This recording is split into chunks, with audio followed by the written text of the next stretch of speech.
अब मैं आपको सियासी सोमवार का पूरे दिन का अपडेट बताता हूं। देश में इस समय हर ओर सियासी लहर चल रही है। 19 अप्रैल को पहले चरण का मतदान शुरू हो जाएगा, लेकिन ऐसा लगता है कि उससे पहले देश में एक ही मुद्दा गरमा रहा है और वो है करप्शन का मुद्दा।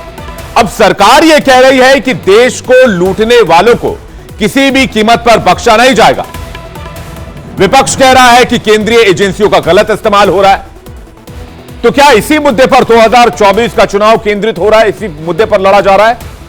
और यह सवाल मैं क्यों पूछ रहा हूं, इसकी वजह भी आगे आपको बताऊंगा। लेकिन पहले समझिए कि अगर हमारे समाज में कोई व्यक्ति जेल जाता है तो लोगों का नजरिया क्या होता है। हकीकत यह है कि लोग उस व्यक्ति को उपेक्षित नजरों से देखने लगते हैं। उस व्यक्ति के साख में बट्टा लग जाता है, अपमान, कलंक और न जाने किन किन आरोपों का सामना करना पड़ता है।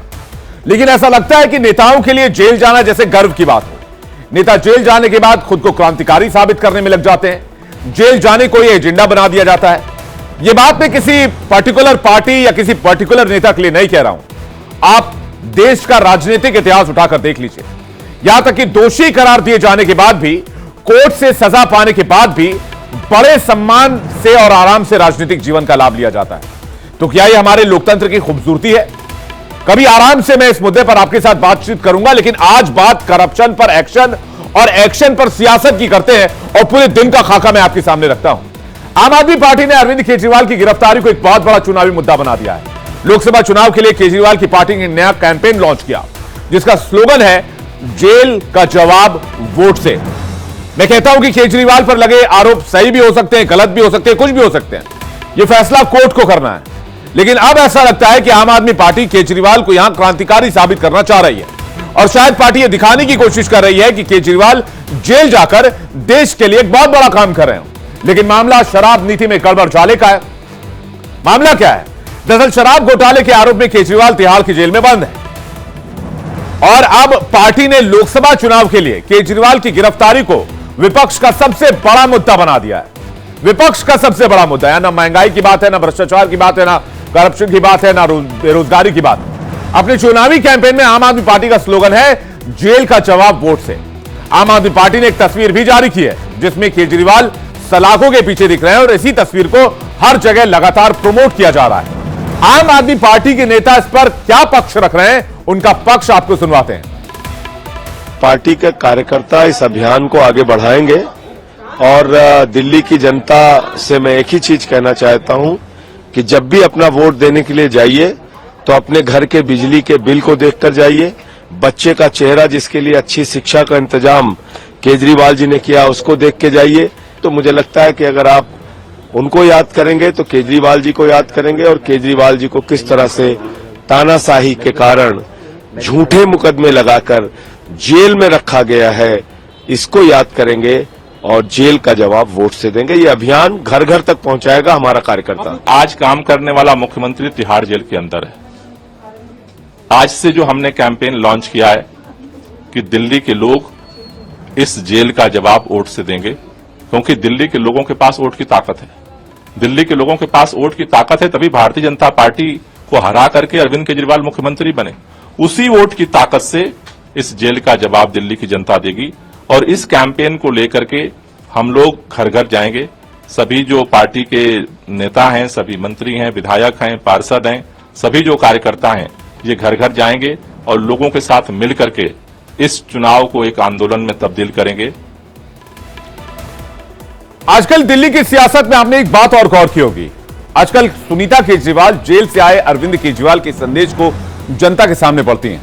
लेकिन यहां गौर करने वाली बात यह है कि जब सुनीता केजरीवाल अरविंद केजरीवाल जी का संदेश पढ़ती हैं तो उनके पीछे, ठीक पीछे, अरविंद केजरीवाल को जेल में बंद दिखाकर एक तस्वीर नजर आती है। और यहां पर ध्यान देने वाली बात यह है कि आम आदमी पार्टी ने केजरीवाल की तस्वीर बाबा साहब आंबेडकर और शहीद भगत सिंह, दोनों महान जो हमारे हस्ती रहे, उनके बीच में लगाई। यानी आम आदमी पार्टी की पूरी कोशिश यह है कि अरविंद केजरीवाल को क्रांतिकारी साबित किया जाए।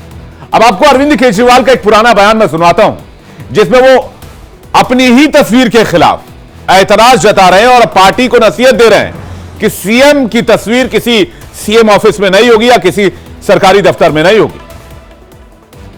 दोस्तों, आज गणतंत्र दिवस के अवसर पे मैं ये ऐलान करता हूं कि दिल्ली सरकार के हर दफ्तर के अंदर, दिल्ली सरकार के हर ऑफिस के अंदर बाबा साहब अंबेडकर और शहीद आजम भगत सिंह की तस्वीरें लगाई जाएंगी। अब हम नेताओं की तस्वीर नहीं लगाएंगे, अब मुख्यमंत्री की तस्वीर नहीं लगानी, अब हमें तस्वीरें लगानी है इन दो महानुभावों की। मतलब अरविंद केजरीवाल खुद कह रहे थे कि ये ठीक नहीं है, लेकिन आज हालात क्या है आप खुद देख सकते हैं। ये फैसला मैं आप पर छोड़ता हूं। हालांकि इसको लेकर केजरीवाल की जमकर आलोचना भी हुई थी। भगत सिंह के पोते यादविंदर सिंह संधू पूरी तरह भड़क गए थे इस तुलना पर। वो क्या कह रहे हैं आपको सुनवाते हैं। का एक वीडियो आया जिसको देख के बहुत बुरा लगा, बहुत अफसोस हुआ, क्योंकि उस वीडियो के अंदर भगत सिंह जी और बाबा साहब अंबेडकर जी के साथ अरविंद केजरीवाल जी का फोटो लगाया गया था बीच के अंदर, और उनकी तुलना शहीद आजम भगत सिंह जी और अंबेडकर जी से करने का प्रयास किया गया, जो देख के बहुत बुरा लगा, बहुत गलत लगा। हाँ, ये बात सच है कि देश की आजादी के लिए कई क्रांतिकारी जेल गए, सर्वोच्च बलिदान दिया, तब देश अंग्रेजों के कब्जे में था और उन वीरों के सामने सिर्फ एक मकसद था कि इस देश को किसी तरह आजाद कराना है, इस देश का संविधान लाना है। लेकिन आज देश में संविधान है, कानून है, लेकिन फिर भी नेता इस तरह जेल जाने को ऐसे सामने लोगों के रखते हैं जैसे जेल जाना कोई क्राइम नहीं है बल्कि एक बहुत बड़ी अचीवमेंट है। आजकल के जिन नेताओं पर हत्या, लूट, करप्शन, भ्रष्टाचार, घोटाले के संगीन मामले दर्ज हैं, यहां तक कि कई मामलों में अदालत का फैसला भी आ गया है, लेकिन फिर भी वो जेल जाते हैं तो जनता को बड़े गर्व से बताते हैं। और कुछ दिन पहले ही संजय सिंह को बेल मिली है, जो आम आदमी पार्टी के बड़े नेता हैं। संजय सिंह और उनकी पार्टी ने इस बात को लेकर ऐसा माहौल बनाया कि बेल नहीं बल्कि मामला ही खत्म हो गया हो, उनको बरी कर दिया गया हो। संजय सिंह को भी इसी तरह से पेश किया गया। यह आलम इन दिनों दिख रहा है। और आपको सुनवाते हैं प्रधानमंत्री का वो बयान जिसमें भ्रष्टाचार को लेकर आज उन्होंने विपक्ष पर जमकर हमला बोला। साथियों, 24 के इस चुनाव में अब स्पष्ट रूप से दो खेमे बन गए हैं। एक तरफ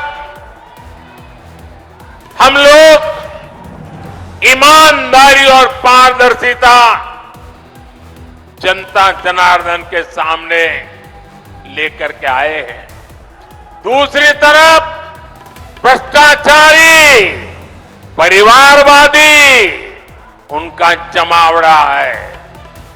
ये भ्रष्टाचारी मोदी को धमकी भी दे रहे हैं, दिन रात गाली भी दे रहे हैं। वही शराब घोटाले को लेकर आम आदमी पार्टी के विधायक दुर्गेश पाठक को ईडी ने समन भेजा। उनसे आज 6 घंटे की पूछताछ हुई है और इस खबर को लेकर एक बहुत बड़ी जानकारी आ रही है। ब्रेकिंग न्यूज मेरे पास, मैं आपको बताता हूं, जल्दी से बड़ी स्क्रीन पर लेकर आइए। शराब घोटाले में आप विधायक दुर्गेश पाठक से पूछताछ हुई है। करीब 6 घंटे तक आज ईडी ने सवाल जवाब किए हैं। दुर्गेश पाठक गोवा से आते हैं और ईडी का आरोप है, जैसे कि आपको पता है, कि 100 करोड़ रुपए गोवा की तरफ ट्रांसफर किया गया और गोवा चुनाव में आम आदमी पार्टी ने इसका इस्तेमाल किया। अब अरविंद केजरीवाल के पीए विभाग से भी पूछताछ हुई है, यह भी बड़ी खबर आ रही है। ईडी का दावा है कि पैसों का गोवा चुनाव में इस्तेमाल हुआ और इसलिए दुर्गेश पाठक से पूछताछ की गई है और उनसे तमाम जो एविडेंस इस वक्त ईडी के पास है उनको क्रॉस चेक भी कराया गया है और उनसे कई तरह के सवाल भी किए गए।